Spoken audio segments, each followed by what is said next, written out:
We're getting a look at a new video of 3 people escaping a fiery plane crash on I-75 in Naples. A crew member and 2 passengers escaped from the plane as it caught on fire on the highway yesterday. A driver pulled over to assist the 3 people. They were taken to a hospital. Their conditions are unknown at the moment. A pilot and co-pilot died in the crash. They've been identified as 50-year-old Edward Murphy and 65-year-old Ian Hoffman. News4Jax reporter Alicia Hatcher spoke with an aviation expert about the crash and joins us live now in the studio. Alicia? Scott, I spoke with aviation expert Ed Booth, who says it's unknown what caused both engines of the plane to fail. He says investigators will have to look at several factors for this plane crash. Okay, Challenger Hopperjet 823, lost both engines, emergency. I'm making an emergency landing. Drivers, got the emergency clear to land runway 23. Is that Hopperjet 823? We're clear to land, but we're not going to make the runway. We've lost both engines. That was the moment before a private jet crashed onto a Florida highway Friday.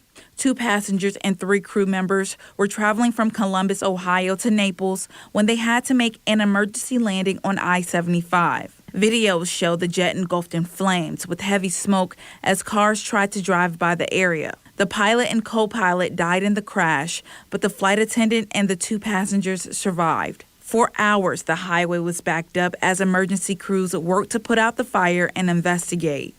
We spoke to aviation expert Edward Booth, who says it's uncommon for a business jet to have dual engine failure.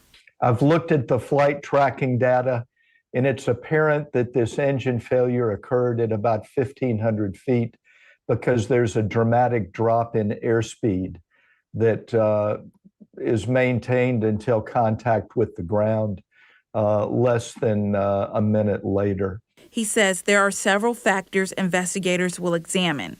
It's apparent there was adequate fuel on board given the nature of the fire.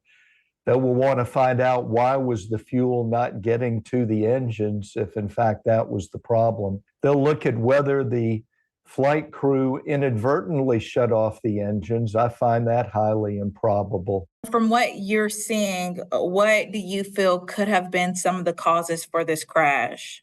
Well, I think a bird strike is one of the few ways one can explain a dual engine failure such as this. Everything was absolutely normal until the last minute of the flight.